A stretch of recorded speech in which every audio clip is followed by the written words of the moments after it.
Dear students, in this video we are going to learn a very important atomic model, Bohr atomic model, in which Bohr explained how electrons are arranged in an atom. It is important to note that any atomic model is basically an attempt to explain how electrons are arranged in an atom. Bohr, on the basis of Planck's quantum theory, put forward his own atomic model in 1913, that is also called as arbitrary atomic model. In the previous video we discussed about photoelectric effect. That means there are certain metals which are able to eject electrons from their surfaces when they are exposed to highly energetic radiations. Photoelectric effect actually gives us an idea about binding energy. It shows that different atoms have different types of forces by which they can keep hold on their electrons. If greater amount of energy is required to eject an electron, it shows that electron is more tightly bound to an atom, and if lower energy is required to eject an electron from certain metal, it simply shows that the electron is less tightly bound to an atom. That shows that electrons to different atoms are bound in different manner. That gives us an idea about the energy states of electrons in atoms, but it was not clear until Bohr introduced his own atomic model.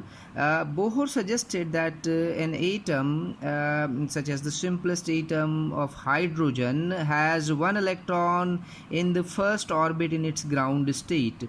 When we excite this atom by providing energy to it in the form of electricity, such as in Crookes tube, this electron is excited to the next higher energy level, means next higher orbit, and it keeps going up and up and up if we are providing it continuously with energy.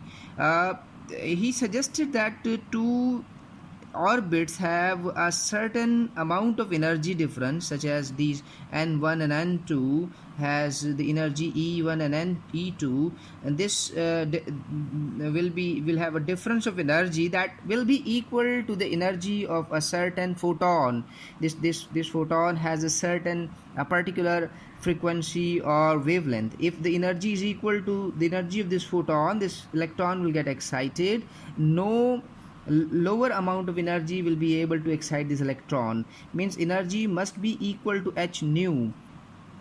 If we are interested in promoting electron from the first orbit to the third orbit, the energy difference will be E3 minus E1, and this will be also equal to certain change in energy delta E will be equal to h nu, and this h nu will be different from this h nu.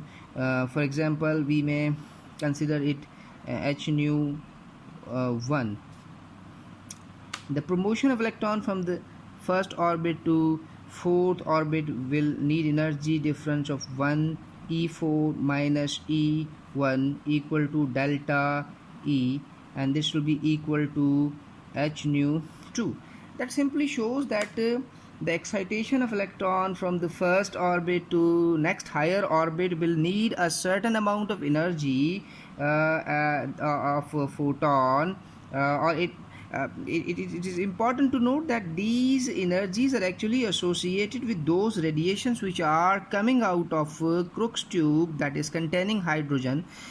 These radiations are passed through prism and they are making lines. Actually, this is the result of line spectrum. It is the explanation of why different lines are being formed by hydrogen when it is excited, and it is explanation that that electron is exciting and then it is de-exciting. It is going up to higher energy level by absorbing energy in the form of electricity, then it is returning back to its ground state and emitting out a radiation of certain wavelength, which is creating a line on the spectrum. So in this way he was able to prove that electrons are present in certain there are certain energy levels present in atom. According to him, these are 7 energy levels, and electron in the lower energy levels have lower value of n, for promoting it to the next higher orbit, a greater amount of energy is required. An electron in its ground state will neither emit or lose energy, neither emit or absorb energy, and it is called as a stationary electron or a stationary orbit. An electron will keep revolving around the nucleus according to Bohr as long as it is not excited. We can further explain it as that the electron in N1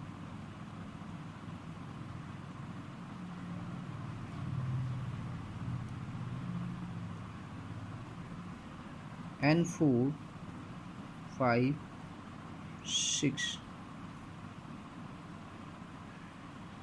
and 7. If electron is exciting to this and N3 and it is coming back to ground level, this has two different types of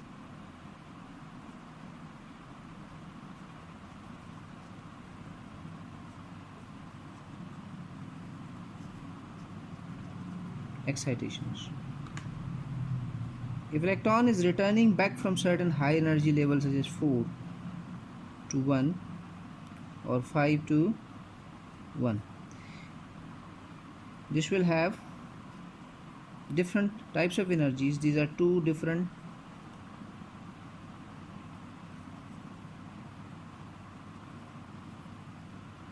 de-excitations.